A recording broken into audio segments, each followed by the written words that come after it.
Hola, ¿cómo les va? Bienvenidos a nuestro programa número 13, TV Sana, un programa que les trae información acerca de los problemas de salud más frecuentes en cada etapa de la vida. Y hoy estamos sentados, ¿ves? ¿Por qué? Porque la vez pasada estabas un poquito más alta que yo y no lo pude permitir, banquito para todos. Sí, y yo no tolero mucho los reclamos, así que dijimos, nos sentamos. Sí. Pero bueno, tenemos esta tarde linda, el sol. Bien, sí, estamos acá. Bien, dale, arranca. Bueno, les contamos qué vamos a tratar hoy. Nuestra primer consulta ginecológica. ¿Cuándo debemos las mujeres consultar con la ginecóloga? ¿Cuándo tenemos que hacernos nuestro primer PAP? ¿Qué dudas aparecen en la etapa puberal, cuando estamos por desarrollarnos? Todo eso nos va a contar un especialista. Rotavirus. Este es un virus que causa diarrea y deshidratación en los niños. Pero ahora tenemos una vacuna, ya hace un tiempito en realidad, que es muy importante que la apliques a tus hijos. Y para eso te contamos también en un informe y después vas a consultar con tu pediatra. Y vamos a hablar también hoy de diabetes, una vez más. Vos que a lo mejor padeces diabetes o que convivís con un familiar que tiene diabetes, pero específicamente vamos a hablar de las complicaciones, de qué hacer cuando el paciente se descompensa, cuando tu tía, la abuela o incluso a veces también en las personas chiquitas, en los niños, hay otro tipo de diabetes. ¿Cuáles son los síntomas? ¿Qué tenemos que hacer cuando esto pasa? Bien, y después HIV. El HIV antes era una enfermedad mortal. Después, por suerte, pasó a ser una enfermedad crónica y te vamos a contar un poco cómo fue la evolución del tratamiento en los pacientes que necesitaban recibir medicación por tener HIV. Yo me quedaría horas acá haciendo la introducción, disfrutando del sol, pero me parece que tenemos que invitarlos a ver las notas. Sí, porque si nos pasamos horas acá, después no, tenemos que ir a comer, a estar con nuestra familia, así que dale nomás. Hoy, en TV Sana, preparamos estos temas para vos. La edad en la cual la madre debe llevar a su hijo al ginecólogo depende mucho en estos momentos de la necesidad que tenga la adolescente de querer informarse. Es un virus que causa diarrea en los niños pequeños. Los pacientes a los cuales le diagnosticábamos esta enfermedad no teníamos absolutamente ningún tratamiento que darle y lo que le dábamos eran cosas paliativas para las enfermedades asociadas al HIV que tenían estos pacientes. La diabetes es una enfermedad metabólica crónica que va a lo largo de la vida. La primer consulta ginecológica. ¿Qué tema? ¿Cuándo hacerla? ¿Cuándo consultar? Generalmente vamos al pediatra o las niñas van al pediatra, a su médico de familia o al médico de cabecera y consulta sobre dolores mamarios, dolores abdominales o dudas relacionadas a la sexualidad. ¿Cuándo tengo que consultar con la ginecóloga? ¿Cuál es el momento donde tengo que empezar a realizarme el PAP? Ese método que se usa para detectar cáncer de cuello de útero. Ahora hay una inclusión de una nueva vacuna que tiene relación con el HPV. Bueno, todos estos temas, si bien los maneja tu médico de cabecera, es importante saber cuándo debemos ir al especialista, al ginecólogo. ¿Vamos a verlo?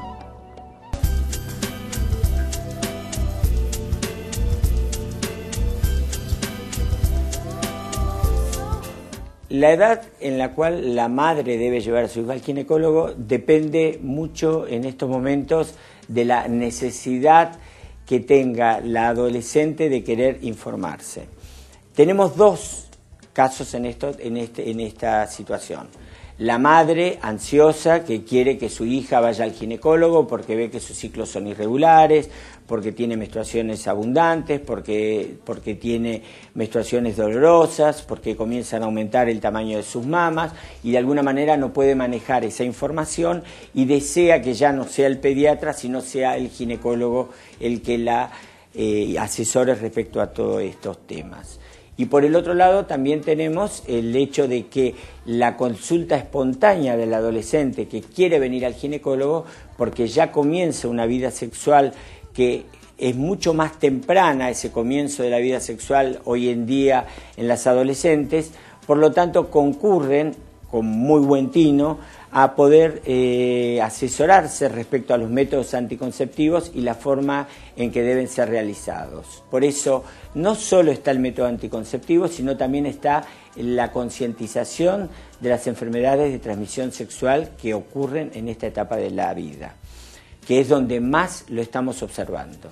Se debe concientizar sobre el uso del preservativo, a pesar de tener una pareja estable, siempre, ya que no sabemos en qué condiciones se encuentra su pareja respecto a enfermedades de transmisión sexual y a su vez también asesorarles respecto a un método anticonceptivo, como puede ser pastillas con muy bajas dosis, en las cuales ellas puedan regularizar un poco sus ciclos y de alguna manera también tener el método anticonceptivo listo como para que no puedan quedar embarazadas. Creo que la primera consulta, muchas vienen con sus madres, lo cual es bueno en una primera etapa, en esas adolescentes que todavía no comenzaron una vida sexual y que de alguna manera vienen llenas de vergüenza, de timidez y además empujadas por la madre respecto a venir a la consulta ginecológica. En estas chicas hay que hacer un asesoramiento muy importante respecto a la transformación que va a tener su cuerpo durante esa etapa, en la cual van a tener ciclos irregulares, en las cuales se van a ir acompañados también de un aumento del tamaño de las mamas, con dolor, mastalgia, es decir, van a tener un dolor en sus mamas relacionadas con el ciclo que les van a generar una molestia y una incertidumbre respecto a qué es lo que está ocurriendo. Volvemos a diferenciar las pacientes que nunca tuvieron relaciones sexuales, en las cuales no se las examina, simplemente se les puede pedir una ecografía ginecológica para ver y descartar que existe algún tipo de quiste de ovario o quiste endometrósico que le genere mucho dolor en las menstruaciones, y si es necesario y muy importante y detecta ella la presencia de algún nódulo mamario, realizar una ecografía mamaria. Ahora, en las adolescentes que concurren con una vida sexual iniciada y que en general consultan también por flujo, molestias, en esas adolescentes sí se puede realizar un tacto y se puede realizar un examen ginecológico de rutina como para poder observar en qué condiciones se encuentra su aparato genital. En realidad debemos considerar en esta etapa como muy importante el papel de la madre en su relación madre-hija. Las adolescentes precisan de la mamá en este momento para que las acompañen, precisan de la mamá en este momento para que las asesoren y le transmitan un poco de su experiencia. En cuanto exista esta motivación del adolescente para venir al ginecólogo, es interesante el acompañamiento de la madre, porque de alguna manera piensan que no hay un vacío ni una soledad en esa consulta. Y de hecho van a ver a otro profesional que no va a ser su pediatra y que de alguna manera necesitan estar acompañadas y no sentirse tan solas en una situación como esas, en la cual realmente, a pesar de que nosotros estamos entrenados y preparados para manejarnos con un adolescente, también para ellas es una situación difícil y es una situación en la cual de alguna manera se sienten incómodas. Cuando su hija le solicite que ya el pediatra no reúne las condiciones que ella necesita para poder ser evaluada, estamos nosotros los ginecólogos para poder orientarla. Que, abrimos este nuevo paréntesis, hoy en día se cambia frente al inicio temprano de las relaciones sexuales, que ahí sí, de cualquier manera, deben venir al ginecólogo para que nosotros seamos la vía y la canalización de la enseñanza y de la posibilidad a estas pacientes de conocimiento de qué es lo que viene por delante. Se cumplen 30 años desde que fue el primer diagnóstico de HIV en la Argentina. Antes era una enfermedad mortal, te morías si tenías HIV. Hoy en día pasó a ser una enfermedad crónica, por lo cual ha evolucionado mucho el tema de la medicación. Fue un progreso enorme en la ciencia, cómo era aquel tratamiento hace 30 años y cómo lo es ahora. Entonces, un poco te vamos a contar con dos especialistas cómo fue la evolución de la enfermedad y cómo fue la evolución de sus tratamientos.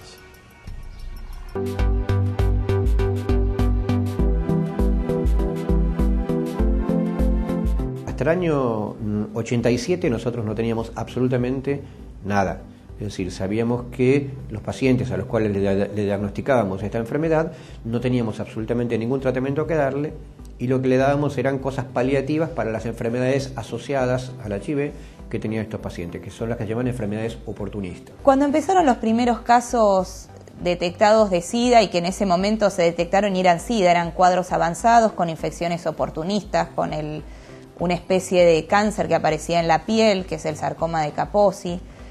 La realidad es que en ese momento no había mucho que hacer, todavía no había ninguna droga, y en ese momento un diagnóstico de HIV parecía prácticamente una condena. En el año 87 apareció la primera droga, que fue el AZT, y a partir de ahí, entre el 87 y el 96, aparecen varias drogas, pero de un mismo grupo, ¿sí? O sea, parecidas de alguna forma, porque se corresponden con el mismo grupo al AZT.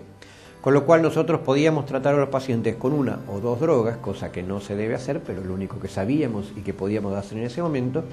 Y lo que lográbamos en ese momento es que los pacientes retrasen la enfermedad y la muerte. Yo me acuerdo que en esa época, cuando los pacientes me decían, yo no quiero tomar el tratamiento, yo decía, vamos a tener tratamientos mejores y probablemente algún día lleguemos a la cura, seguramente algún día lleguemos a la cura. Hay que llegar lo más sano posible al momento de la cura. En el año 96, de alguna manera, se lanzaron los cócteles como los conocemos ahora, estos tratamientos combinados, y a partir de ahí, que había muchas pastillas para tomar, se fueron simplificando, empezaron a haber pastillas con más contenido de droga, y eso hace que hoy haya gente que por ahí esté tomando hasta 2 pastillas por día y con eso tienen perfectamente controlado el virus. A partir de que tuvimos ya 3 grupos, pudimos empezar a tratar a los pacientes con 3 drogas diferentes y que es el tratamiento estándar hoy en día, no menos de 3 drogas,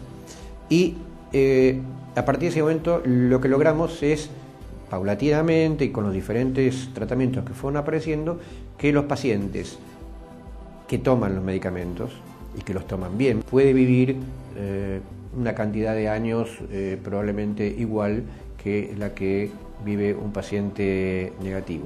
Hoy ya tenemos muchos más grupos de medicamentos, hoy ya contamos con 5 grupos diferentes de medicamentos, con lo cual las alternativas que tenemos como para ir haciendo diferentes combinaciones son mucho más amplias de las que teníamos 15 o 20 años atrás. No hay en la historia de la medicina algo donde se haya avanzado lo rápido que se avanzó con este virus. En un primer momento había que salvarle la vida a estas personas que venían con estas enfermedades oportunistas, y hoy en día la gente vive bien, y lo que estamos tratando es de mantener una buena calidad de vida. Tenemos que empezar, nos encontramos con nuevos desafíos, con qué pasa con gente que está hace 20 años viviendo con este virus, y bueno, aparecen, si tenemos que hacer más controles por ahí a nivel cardiovascular, que esto es importante, que está apareciendo hoy en los últimos tiempos, de la función renal, pero ya mientras las personas estén diagnosticadas a tiempo, las infecciones oportunistas